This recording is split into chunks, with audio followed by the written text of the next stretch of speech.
Ya Allah, ya Allah mas. Mas, kalau kamu pusing lagi.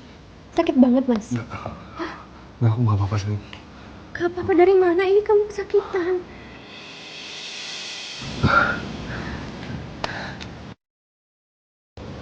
Bukan bener Raga lagi. Ya apa mas? Saya mungkin emang dia bener nih. Kamu lihat aku sekarang. Aku gak berguna. Aku bahkan gak bisa ngebantuin kamu buat beres-beres rumah. Buat pindahan. Aku gak bisa kerja, aku gak bisa nafkahin kamu. Mas, aku gak mau kalau kamu ngomong gitu lagi mas. Tapi emang bener, Di. Dari dulu kamu selalu ngadepin semua masalah ini sendiri dan bedanya sekarang, masalah ini semua karena aku. Mas, jangan kayak gitu mas ngomongnya. Tapi kalau aku gak sakit, mungkin kamu gak perlu ngelakuin ini semua. Mas, gak kayak gitu mas. Aku gak mau kamu ngomong kayak gitu ya. Udah cukup mas. Aku capek, bukan karena aku harus merawat kamu dan harus beres-beres. Terus aku sedih juga bukan karena aku selalu harus nemenin kamu, bukan. Aku nangis, bukan karena aku gak bisa kemana-mana. Dan ngerasa kamu beban aku. Enggak mas, enggak kayak gitu mas. Tapi justru aku ngelakuin itu semua, aku ngerasain itu semua karena aku takut kehilangan kamu mas. Aku gak mau kehilangan kamu.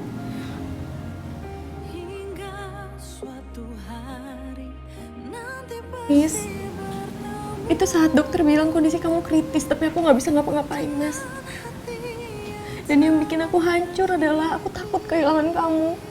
Aku takut kemarin itu adalah saat-saat terakhir kamu panggil nama aku. Jadi tolong jangan sama-samain masalah kamu dan masalah aku. Ini semua beda pandangan mas. Mas, sekarang buat aku bukan kamu masalahnya. Sama sekali bukan mas.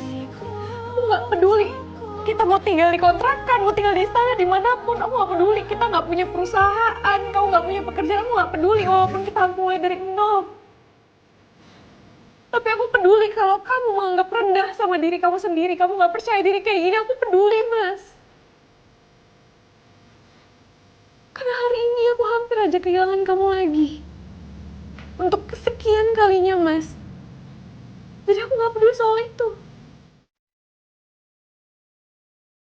Kamu tuh adalah alasan aku bertahan mas. Kamu sumber kekuatan aku. Jadi aku mohon jangan kayak gini mas. Di. Mas tolong mas, kalau kamu yang benar-benar sayang sama aku, kamu gak bisa kayak gini terus. Kamu harus semangat mas. Mohon tolong jangan dengerin siapapun, apalagi omongan Raga. Dengerin aja omongan aku, istri kamu.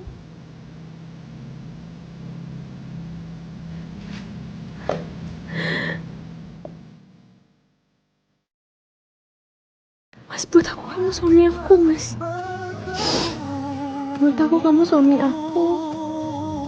Laki-laki yang aku cintai dari dulu sampai sekarang. Kamu rumah tempat aku pulang mas.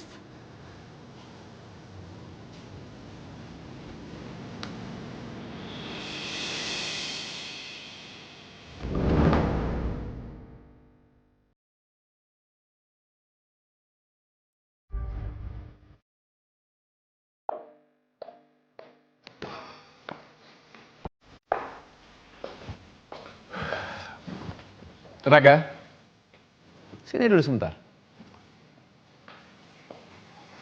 Kamu duduk di sini karena Papa mau bicara sama kamu. Ayo, duduk.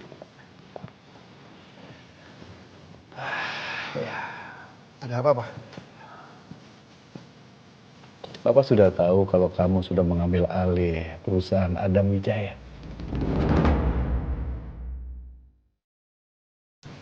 Tapi itu dulunya milik kita kan, Pak? Ya, aku cuma ngelakuin apa yang seharusnya aku lakukan.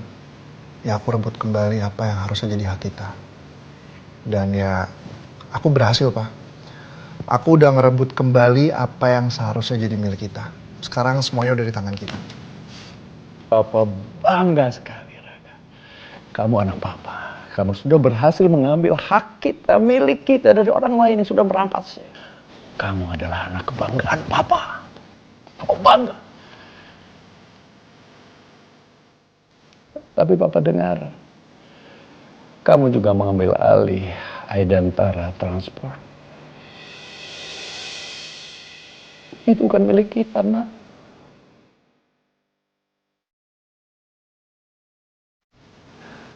Pak, As Construction juga bukan milik Adam Wijaya kan, Pak? Ya aku cuma ngelakuin apa yang mereka lakuin, Pak. Aku rebut kembali, aku ambil lagi. Begitupun perusahaan anaknya. Ya anggap aja itu ganti rugi atau bunga yang mereka ambil dari kita selama puluhan tahun ini. Lagian kalau mau bicara soal keadilan sekarang, kalau menurutku ya Pak, keluarga kita itu adalah orang yang seharusnya terakhir ngomong soal keadilan, Pak. Karena selama ini aku ngelihat kita diinjek-injek dan kita diem aja, Pak. Kamu benar. Kamu benar, Nak. Keluarga kita sudah diinjak-injak mereka. Dan kita diam. Papa diam ketika ada menghempaskan kita ke dalam jurang kehancuran. Dia sudah merebus kehidupan Papa dan menghancurkan keluarga kita. Dan bertahun-tahun, puluhan tahun, Papa terjebak dengan rasa benci terhadap Adam. Tapi Papa tidak lagi bisa melihat apa yang terjadi di depan mata Papa sendiri.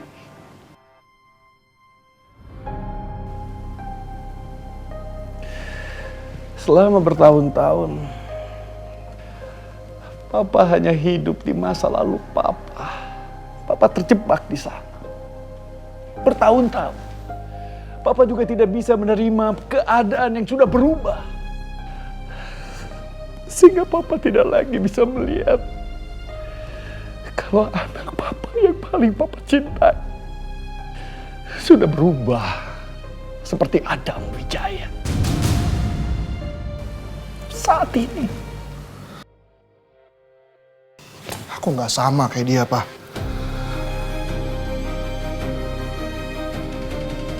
Kalau begitu kamu jangan melakukan hal yang sama seperti Adam.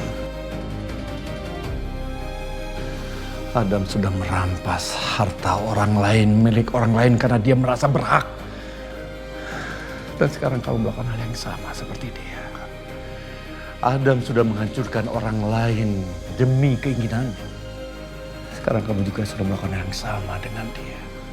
Dia sudah merampas kehidupan Papa demi ambisinya. Sekarang kamu melakukan hal yang sama seperti dia. Enggak, Pak. Jangan samain aku sama orang jahat itu. Aku beda, Pak. Kalau gitu buktikan, Nak. Buktikan sama Papa. Kalau kamu tidak sama dengan Adam Wijaya. Anakku, saat ini, detik ini, adalah pertama kalinya Papa sadar. Papa tidak lagi merasa kehilangan dengan harta yang sudah dirampas Adam dari Papa. Tapi sekarang Papa lebih memikirkan dan mengkhawatirkan anak Papa. Anak Papa mengambil harta orang lain yang bukan miliknya. Ini bukan jadi keluarga kita.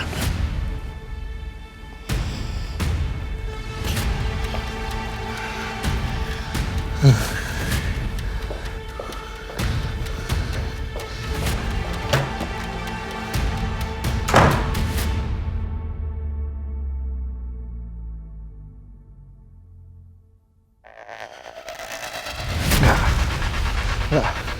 Semua itu nggak benar. Semua omongan Papa itu salah. Aku nggak sama kayak Adam Wijaya. Ya, aku itu nggak serakah.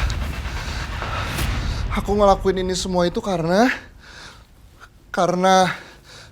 aku ingin nyelamatin Diandra dari keluarga kejinya Adam Wijaya.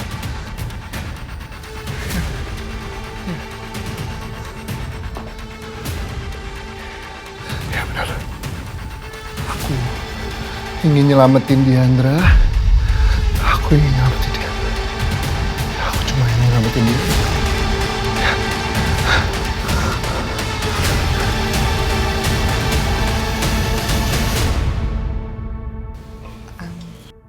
Jadi Mama ngumpulin kalian karena ada sesuatu yang harus Mama sampaikan.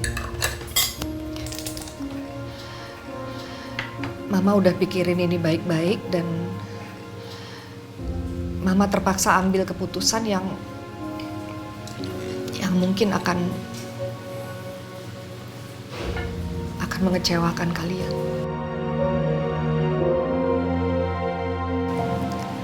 Mama udah gak bisa lagi mentolerir kejahatan yang papa kalian lakukan.